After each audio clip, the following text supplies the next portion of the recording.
देखें, एक correct formula must always conform to the law of multiple proportion. Basically इस question में जो कॉन्सेप्ट था, ऑप्शंस थे, वो यही थे कि करेक्ट फार्मूला तो always conform to the law of multiple proportion जो जॉल डॉल्टन का था।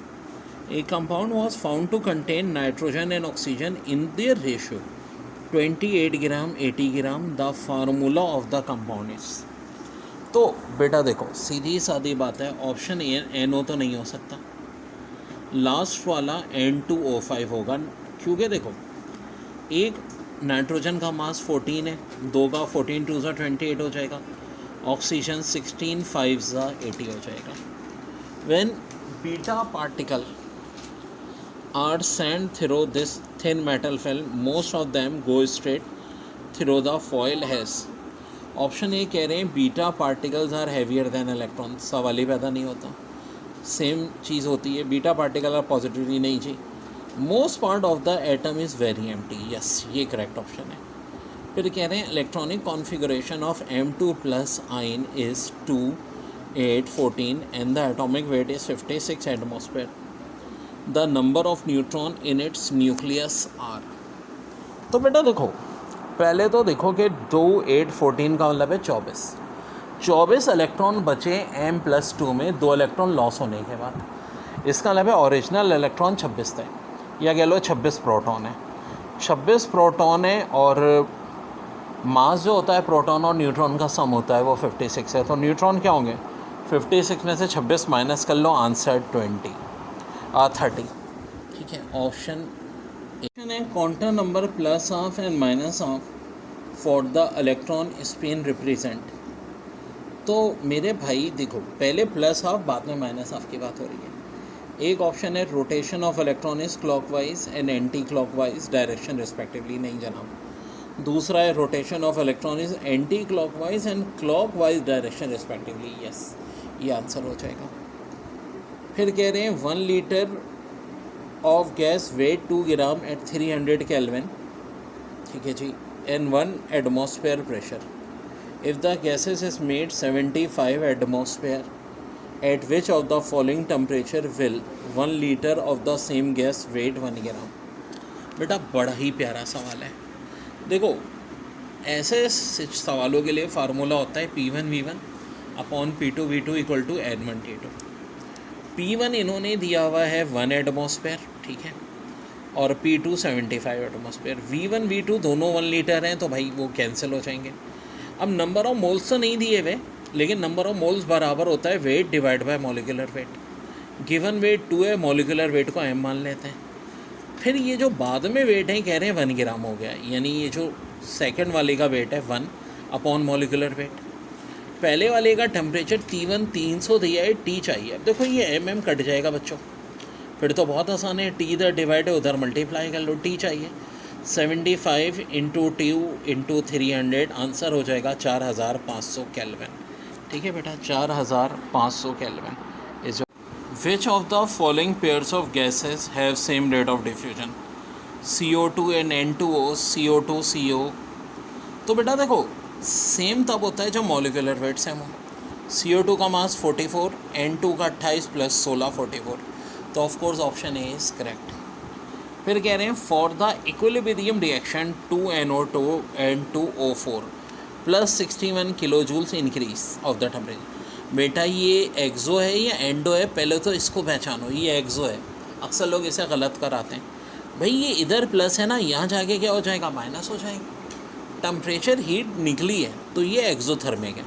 भाई वो डेल एच का साइन अलग होता है, डेल एच पॉजिटिव होता है, एंडो होता है। यहाँ पे प्लस का मतलब है कि इधर जाके माइनस हीट निकली है। तो बेटा एक्सोथर्मिक रिएक्शन में हमें पता है जब भी टेम्परेचर इंक्रीज करते हैं प्रोडक्ट डीकम्पोज होती है और रिएक्टेंट में कन्वर्ट होने लगती है एक्सोथर्मिक में इंक्रीज टेम्परेचर पे। तो यहाँ कौन सा ऑप्शन करेक्ट होगा, favour the decomposition of N2O4, favour the composition of. Descriptive में बेटा मैं इसका रीज़न भी लिख दूंगा, ये देख लीजिए। वैसे this reaction is exothermic according to Le Chatelier principle, decrease in temperature favour forward reaction, that is above case, increase in temperature favor the decomposition of N2. The value of K for H2 plus CO2 is 1.8. If 1 mole of each H2 and CO2 are placed in 1 liter flask, the final equation are, यानी इनका 1 मोल है, reactant का of course product का 0 होगा, Kc 1.8 दिए, तो हमसे पूछ रहे हैं फाइनल इक्विलिब्रियम कंसंट्रेशन। अब बेटा देखो, जितने भी Kc के इस टाइप के सवाल होते हैं, हम एक ट्रिक लगाते हैं, भाई रिएक्टेंट है ना 1 मोल है, प्रोडक्ट 0 होगी, जितने प्रोडक्ट में मोल बनेंगे रिएक्टेंट में उतने कम होंगे।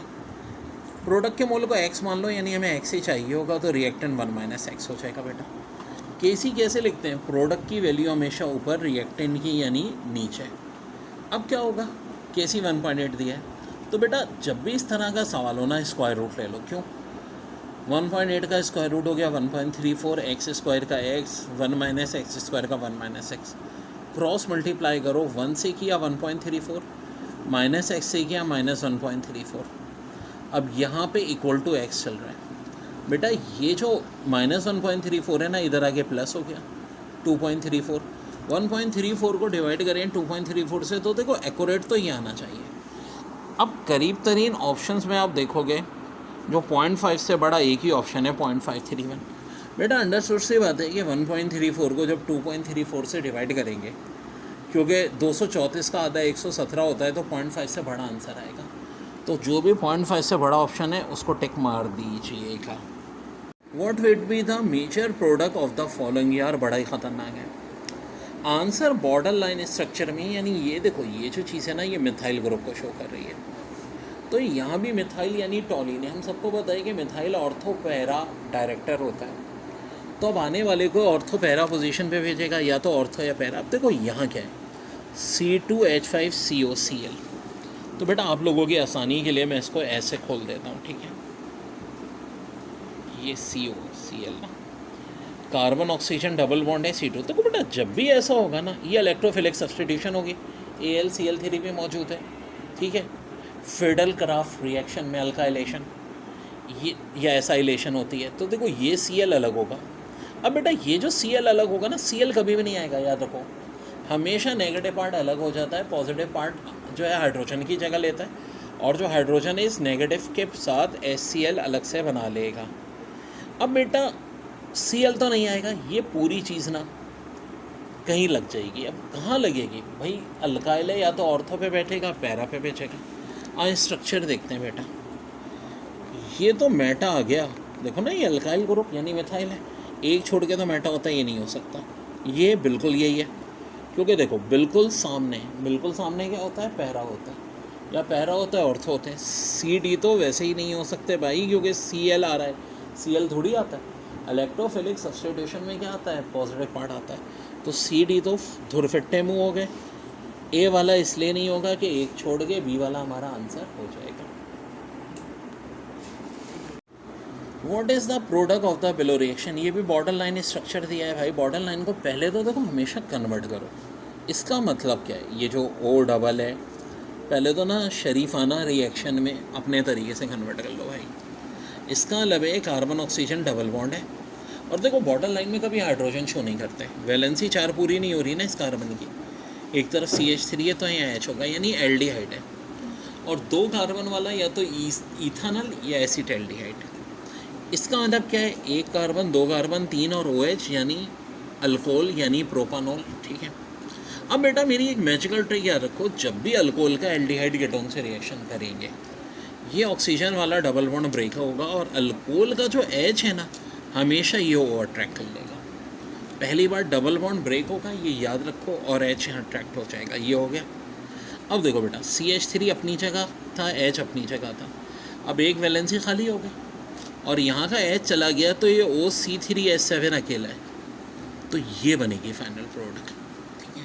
अब हमें इसे बॉर्डर लाइन में कन्वर्ट करना है, ये भी एक बड़ा मसला है। ऑप्शन में देखेंगे बॉर्डर लाइन के लिहाज से क्या बने, यानी कार्बन जो है अब इसके चारों वैलेंसीज फिल हैं, और एक तरफ अच्छा बॉर्डर लाइन में ये H शो नहीं होता, ठीक है।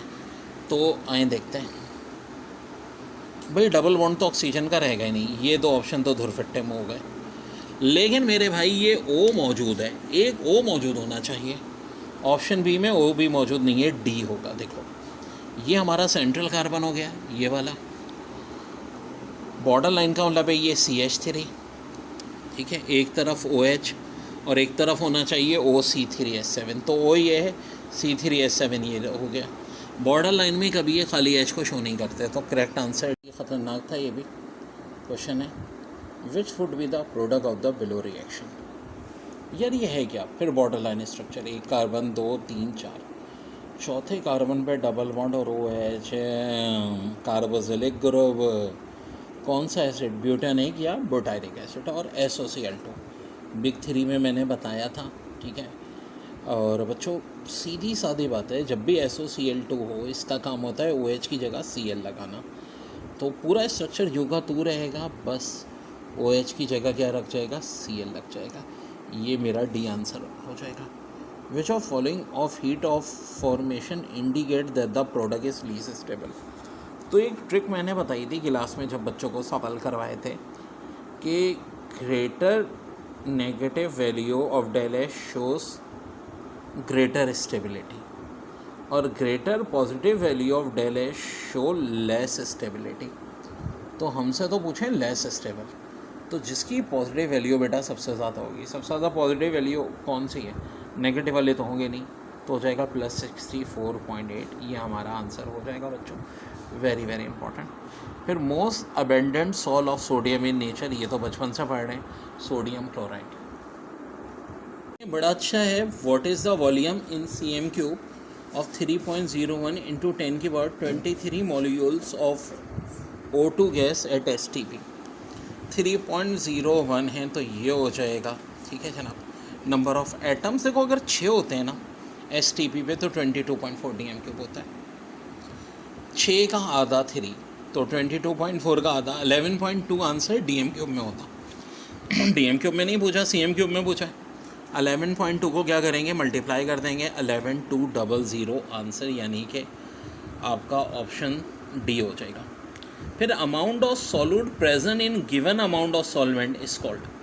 तो देखो ये जो बेसिकली कॉन्सेप्ट है, डेफिनेशन है ये कंसंट्रेशन की। फिर कह रहे हैं in the reaction 2Fe + Cl2 2FeCl3 क्या चीज़ हो रही है। वो देखो बेसिकली ये हो रहा है भाई, फेरस भी ज़ीरो है, क्लोरीन भी ज़ीरो है, फेरस +3 हो गया। पॉजिटिविटी कब होती है, जब लॉस ऑफ इलेक्ट्रॉन, और लॉस ऑफ इलेक्ट्रॉन का मतलब है Fe इज़ ऑक्सीडाइज, तो Fe is oxidise, option C correct. देखो Cl रिड्यूस का ऑप्शन था ही नहीं, वरना ऑफ कोर्स वो भी सही होता। फिर कह रहे हैं process in which electric current is use to carry out non spontaneous reductions reaction is called. तो ये प्रोसेस इलेक्ट्रोलाइसिस कहलाता है, सब्सटेंस इलेक्ट्रोलाइट होता है। तो चूँकि प्रोसेस पूछा है तो आंसर हो जाएगा इलेक्ट्रोलाइट। कह रहे हैं enthalpy of certain reaction of 273 kelvin is 20.75 kilojoules. The enthalpy of same reaction at 373 Kelvin, if heat capacity of reactant and product is same, will be।